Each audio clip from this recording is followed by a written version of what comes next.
សួស្តីបងប្អូនមួយនឹងជាងទាំងអស់គ្នាថ្ងៃនេះចេញវីដេអូទៀតហើយបងប្អូនជាងថ្ងៃនេះខ្ញុំសូមវាចេញវីដេអូការ off smart key របស់ Yamaha Magneto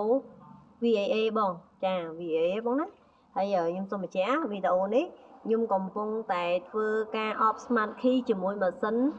ទេស Magneto version full ចា full version បង full ហ្មងគឺ version ចុងក្រោយបងណាហើយ version full ហ្នឹងមិនខ្ញុំហៅថា full ណា version ចុងក្រោយរបស់ក្រុមហ៊ុនបងជី Kim Chim Chip បងចា Kim Chim Chip ខ្ញុំជាតំណាងចែកចាយរបស់គាត់ផ្ទាល់បងណាចាម៉ាស៊ីននេះគាត់ផលិតដោយបងលោកគ្រូចាជាបងផងជាលោកគ្រូផងជាស្ថាបនិកផងគាត់ជាស្ថាបនិកម្នាក់ដែរអស្ចារ្យគាត់ផលិតម៉ាស៊ីន scan ម៉ាស៊ីនតេស្ត Magneto ដោយសមត្ថភាពដោយគាត់ខ្លួនឯងបងណាចាហើយខ្ញុំជាតំណាងធំរបស់គាត់ដែរខ្ញុំជាតំណាងចែកចាយផ្ទាល់គាត់នៅក្នុងស្រុកខ្មែរបងហើយនេះមិនខ្ញុំហៅ full ណាគាត់តេស្ត Magneto បានផងម៉ាស៊ីនតេស្ត Magneto ផងជាប់ជាមួយ smart key ផងបងនេះតេស្តបត smart key ក៏បានអុកសូណយក៏បានតេស្តសូណយក៏បានបងច្រឡងតេឡេក៏បានយំបាន set ហ្មងបងបានមួយ set ហ្មងបើខ្ញុំហៅ full set ហ្នឹងបងណាចានេះវីដេអូឲ្យខ្ញុំបង្ហាញហើយពិសេសភ្ជាប់មួយម៉ាស៊ីន scan tape បានទៀតបងហើយនេះជាម៉ាស៊ីន scan tape DC 3 version 3.2 បងណាចា DCD auto ហើយគាត់ភ្ជាប់បានជាមួយម៉ាស៊ីន scan tape យំទៅបានកា play បងខ្ញុំហៅ full គឺ full ហើយបងចាខ្ញុំបញ្ជាក់ថា full គឺ full ហើយខ្ញុំចង់និយាយថាពិសេសហើយអត្ថប្រយោជន៍សម្រាប់មានអត្ថប្រយោជន៍សម្រាប់បងប្អូនជាងច្រើនណាបងប្អូនជាងមិនបាច់ចាំចំណាយថាងទិញsmart key ផ្ចាក្រាម smart key ផ្សេងម៉ាស៊ីនតេស្ត Magneto ផ្សេងបាច់បងទិញម៉ាស៊ីននេះបងបានមកកា play ចាបងជាមួយម៉ាស៊ីន scan tape បងអានេះខ្ញុំហៅឈុតធំបងណាឈុតធំរបស់ខ្ញុំមានដូចនិយាយចឹងមានតម្លៃចាប់ពី 3000 ជាងបងចុះមកក្រោមហើយមកឈុតធំហ្នឹងគឺបានមកកា play ដូចបងប្អូនមើលឃើញអញ្ចឹងហើយនៅឈុតខ្សែភ្លើងខ្សែដែលខ្ញុំថែមឲ្យហ្នឹងច្រើនទៀតបងនៅឈុតខ្សែភ្លើងទៀតអានេះខ្ញុំនិយាយតែម៉ាស៊ីនធំណាខ្ញុំអត់ទាន់បានបញ្ជាក់បង្ហាញវីដេអូឈុតខ្សែភ្លើងរបស់គាត់ទេឈុតតេស្តរបស់គាត់មានគ្រប់ប្រភេទបង full set ឈុតធំឈុតធំគឺបងបានដូចក្នុងរូបភាពដែលខ្ញុំបង្ហាញឲ្យបងអញ្ចឹងចាសម្រាប់ឈុត 3000 ជាងបងណាចាខ្ញុំធានាឲ្យទាំងតម្លៃទាំងសេវានិងគុណភាពហើយខ្ញុំសូមបង្ហាញការ off smart key របស់ខ្ញុំ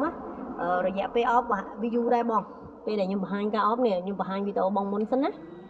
ពេលដែលអត់ទាន់ off smart key បងប្អូនជួយចាប់អារម្មណ៍មើលខ្ញុំណា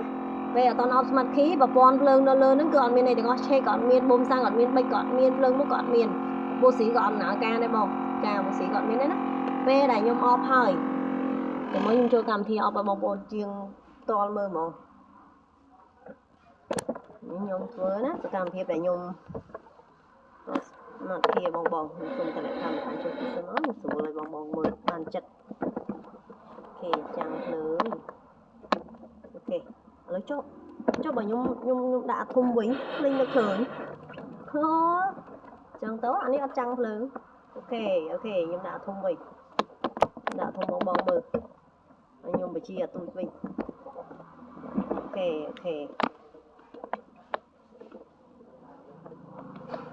សូមខិតទៀតឲ្យឃើញទាំងអស់ហ្មងអូខេខ្ញុំបង្ហាញឲ្យទូចឲ្យខ្ញុំបញ្ជាអត់ទូចឲ្យឥឡូវបងប្អូនចូលមកកែតម្រូវទុក ECM ណាអសរកែតម្រូវទុក ECM បងណាបងកែតម្រូវទុក ECM អូខេខ្ញុំចូលកែតម្រូវទុក ECM ហើយឥឡូវខ្ញុំកំពុងធ្វើលើ Magneto Yamaha អញ្ចឹងខ្ញុំចូលតកូ Yamaha អូខេតកូ Yamaha ឥឡូវខ្ញុំជ្រើសរើសម៉ូតូនេះម៉ូតូ NVX 021 022 Smart Key អូខេនេះបងណា VVA ច្រឡំសុំទោសបង VVX សុំទោសបងនិយាយខុសមិញ Exciter 155 VVA 021 022សុំទោសបងណាមិនងាប់ពេកច្រឡំអូខេចុចបន្តហើយបងចូលផ្ទុកមកផ្ទុកកម្មវិធី ECM ឡើងវិញបើណែកែតម្រូវ ECM ឡើងវិញបងណាបងចង់ off smart key ពាក្យថា off smart key បានន័យថាជាបងប្អូនជាងមួយចំនួនក៏អត់ទាន់យល់ថាពាក្យថា off smart key on smart key ហ្នឹងអត់ដឹងថាវាជានៃរបៀបម៉េចខ្ញុំបញ្ជាក់ក្នុងការអបឥឡូវខ្ញុំកំពុងតែអបខ្ញុំនិយាយអំពីអបសិនការអប smart key គឺការបិទប្រហោះសំរបស់ smart key ប្រព័ន្ធសុវត្ថិភាពទី1ប្រព័ន្ធសុវត្ថិភាពទី2ដើម្បីឲ្យម៉ូតូហ្នឹងអាចដំណើរការជាធម្មតាបានប៉ុន្តែបាត់ប្រព័ន្ធសុវត្ថិភាពបងណាបាត់ប្រព័ន្ធសុវត្ថិភាពទី2ចាខ្ញុំនិយាយក្នុងករណីលើកលែងរបៀបខាងក្រុមហ៊ុន DJD អូតូគាត់អត់ recommend គាត់ក៏អត់មានផ្ដល់យោបល់ឲ្យថានឹងឲ្យបងប្អូនជាងយើងហ្នឹងអប smart key ទេព្រោះអីវាបាត់ប្រព័ន្ធសុវត្ថិភាពប៉ុន្តែជាក់ស្ដែងសម្រាប់តម្រូវការរបស់ភ្ញៀវដែរជួនកាលតម្រូវការភ្ញៀវខ្លះគាត់ដោយថាការដូរបត smart key វាអស់ច្រើនវាត្រូវចំណាយច្រើនអញ្ចឹងថាបការគាត់មានកម្រិតដែរហើយណាមួយម៉ូតូគាត់វាមើលទៅរៀងវ័យចំណាស់ដែរគាត់អត់ចង់ចំណាយលើម៉ូតូច្រើនអីចឹងបងប្អូនជាងណាខ្ញុំនិយាយមួយចំនួនទេបងហើយចាប់ដើមគាត់បងអើយខ្ញុំក៏អត់សូវមានលុយដែរណាមួយម៉ូតូចាស់ដែរអញ្ចឹងជួយធ្វើវិធីណាឲ្យម៉ូតូខ្ញុំឆេះសិនទៅអាចដំណើរការបានអញ្ចឹងខ្ញុំ recommend ឲ្យគាត់ off smart key off smart key បានថាបិទណាបងណាបិទប្រព័ន្ធ smart key ប្រព័ន្ធសុវត្ថិភាពទី2សិនឲ្យគាត់ប្រើប្រាស់ដូចម៉ូតូធម្មតា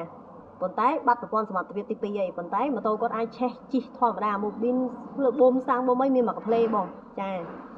ហើយសម្រាប់ហើយពាក្យថាបិទហ្នឹងគឺបិទប្រហោះសនទេណាបងណាមិនមែនថាបិទហើយគឺលុបចោលគឺថ្ងៃក្រោយគាត់អត់មានប្រព័ន្ធសុវត្ថិភាពមិនមែនទេបងគឺបិទប្រហោះសនឲ្យគាត់សម្រាប់ថាយើង recommend គាត់ថាឥឡូវខ្ញុំបិទឲ្យបងប្រើប្រហោះសនថ្ងៃក្រោយបងមានលុយបងចង់ឡើង smart key បងចង់អបចង់បើកឡើងវិញក៏បានមកកន្លែងខ្ញុំនៅតែបើកឲ្យបងឡើងវិញតែបងត្រូវចំណាយក្នុងការដូរបតមួយឈុតចឹងណាតាមបញ្ហាជាក់ស្ដែងរបស់ភ្ញៀវចាអរគុណហើយឥឡូវខ្ញុំសូមត្រឡប់មកមើលកម្មវិធីយើងវិញឥឡូវខ្ញុំជួបតុកណាតុក ESM បងប្អូនមើលគាត់នឹងណែនាំបងប្អូនការដោតខ្សែនិងការភ្ជាប់ខ្សែដើម្បីការអានខ្ញុំធ្វើលើម៉ូតូឲ្យអស់ហើយព្រោះអីម៉ាស៊ីនរបស់ខ្ញុំនោះស្មើនឹងទូលេខម៉ូតូមួយគ្រឿងបងស្មើនឹងទូលេខប្រព័ន្ធភ្លើងនិង sensor លើម៉ូតូមួយគ្រឿងណាម៉ាស៊ីនតេស្តម៉ាញ៉ាតូខ្ញុំគាត់ពិសេសគាត់លយគាត់អេមកន្លែងហ្នឹងបងហើយខ្ញុំសម្រាប់បងជាងខ្ញុំដូចខ្ញុំនិយាយចឹងលោកគ្រូគ្រប់គ្នាគាត់អាចបើមានម៉ាស៊ីនអេមម៉ាស៊ីននេះសម្រាប់គាត់ធ្វើការលឿនបរិញ្ញាសិស្សបញ្យលសិស្សក៏លឿនចាឥឡូវខ្ញុំងាកមកបង្ហាញម៉ាស៊ីន scan យើងវិញអូខេឥឡូវខ្ញុំចុចណា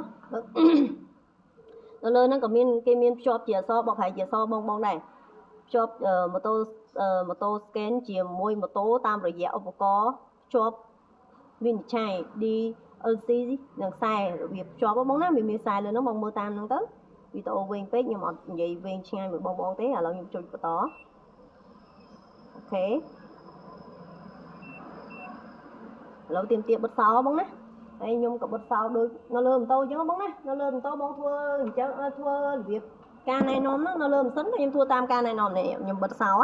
ដូចខ្ញុំបញ្ជាក់បងមិនដំបងអញ្ចឹងកន្លែងហ្នឹងគឺស្មើនឹងកងតាក់បិទសោនៅលើម៉ូតូចាបិទហើយខ្ញុំបើកឡើងមកវិញខ្ញុំចុចបន្តអូខេខ្ញុំចុចបន្ត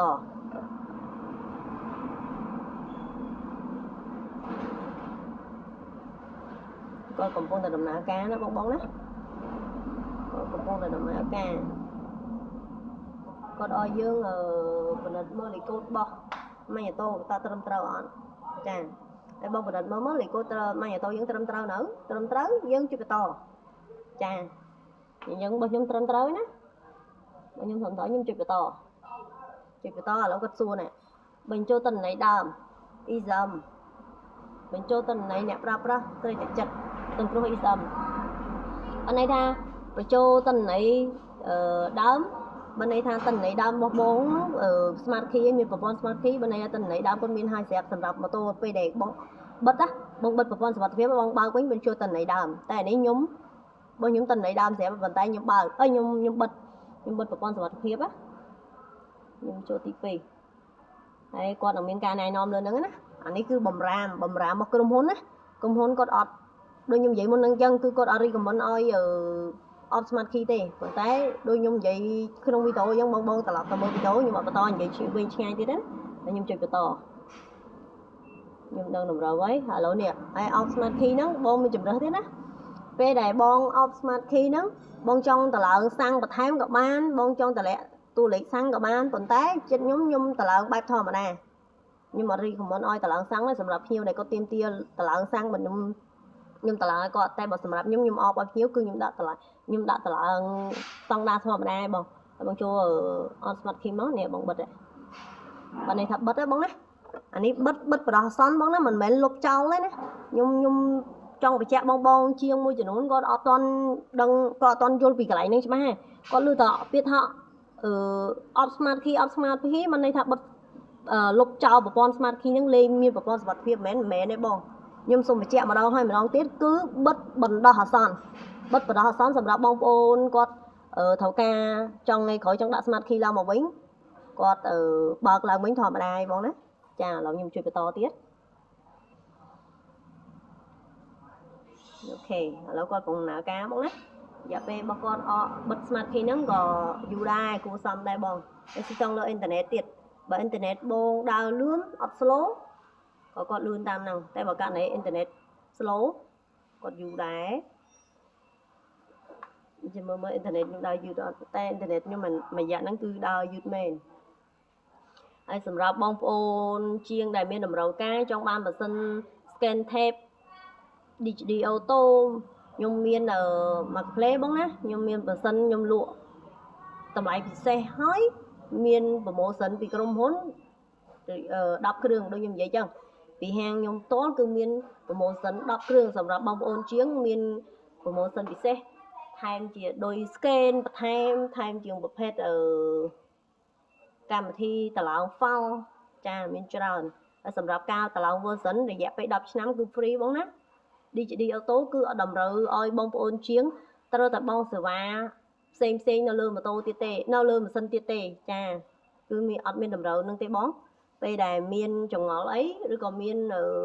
ចង់បានយោបល់ការពីពួកខ្ញុំអីបងអាចតាក់ទងមកលេខ Telegram ខ្ញុំផ្ទាល់លេខ Telegram នាងខ្ញុំ071 298 ក្រេ1ហើយសម្រាប់ការអប Smart Key ការបើក Smart Key បងអាចមើលវីដេអូនេះបងអាចធ្វើបានចាអូខេហើយសម្រាប់ខ្ញុំរងចាំពេលដែលកំពុងតែរងចាំម៉ាស៊ីនគាត់ដំណើរការខ្ញុំថាអ៊ីនធឺណិតវា slow មែនហ្នឹងវាយូរហើយសម្រាប់ម៉ាស៊ីនបងមើលម៉ាស៊ីនតេស្តម៉ាញ់អូតូពេលដែលបងដំណើរការoff smart key ឬក៏បងបិទ smart key ឬក៏បើក smart key គឺគាត់នេះហើយមើលក៏លុបភ្លើងសញ្ញាបងដឹងហើយភ្លើង check គាត់កំពុងចាប់ដំណើរការរបស់ check បើនេះគាត់កំពុងធ្វើដំណើរការជាមួយម៉ាញ់អូតូហ្នឹងបងណាគាត់កំពុងពិនិត្យមើលម៉ាញ់អូតូហ្នឹងបើក smart key ឬក៏បិទ smart key ចាគាត់កំពុងនឹងធ្វើដំណើរការបងណាចាហើយតិចទៀតពេលដែលខ្ញុំធ្វើ off smart key មកឈុតហ្នឹងហើយចាប់ផ្ដើមខ្ញុំធ្វើប្រភេទ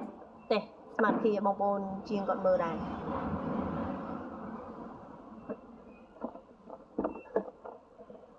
បងនេះបាន64%ឯយូរដែរ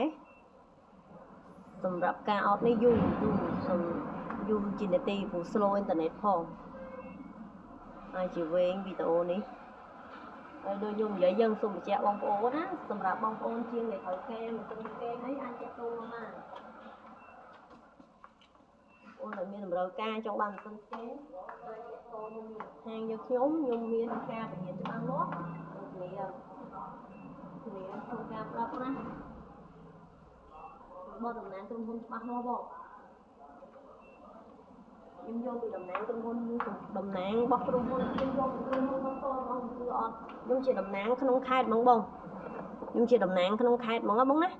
អញ្ចឹងខ្ញុំយកមកពីក្រុមហ៊ុនផ្ទាល់ហ្មងគឺអត់មានយកតពីណាពី2 3 ដង2 3កន្លែងដើម្បីថាភាគរយអាវ៉ាន់ម៉ាស៊ីនគាត់ថ្លៃអីអត់ទេបងគឺខ្ញុំយកផ្ទាល់បងអាចមើលបានណា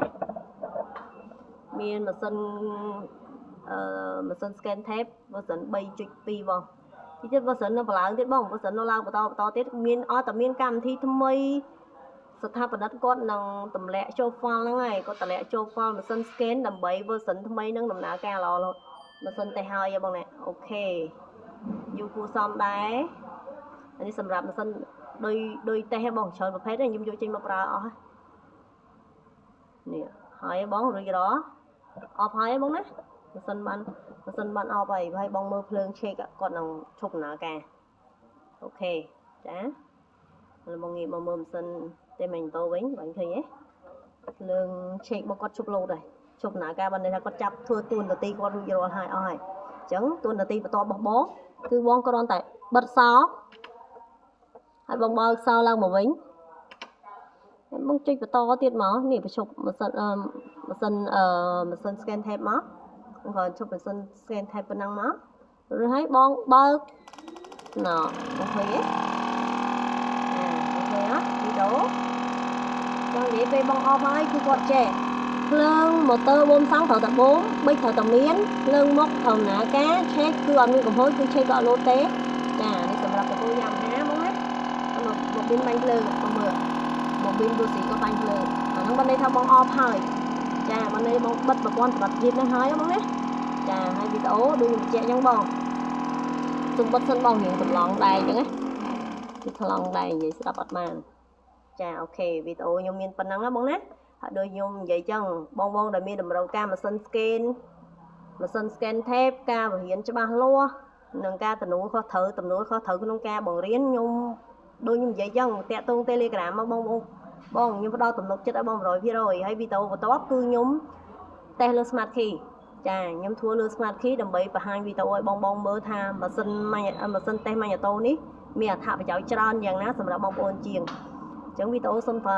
មានតែប៉ុណ្្នឹងទេបងណាចាអរគុណច្រើនជម្រាបលា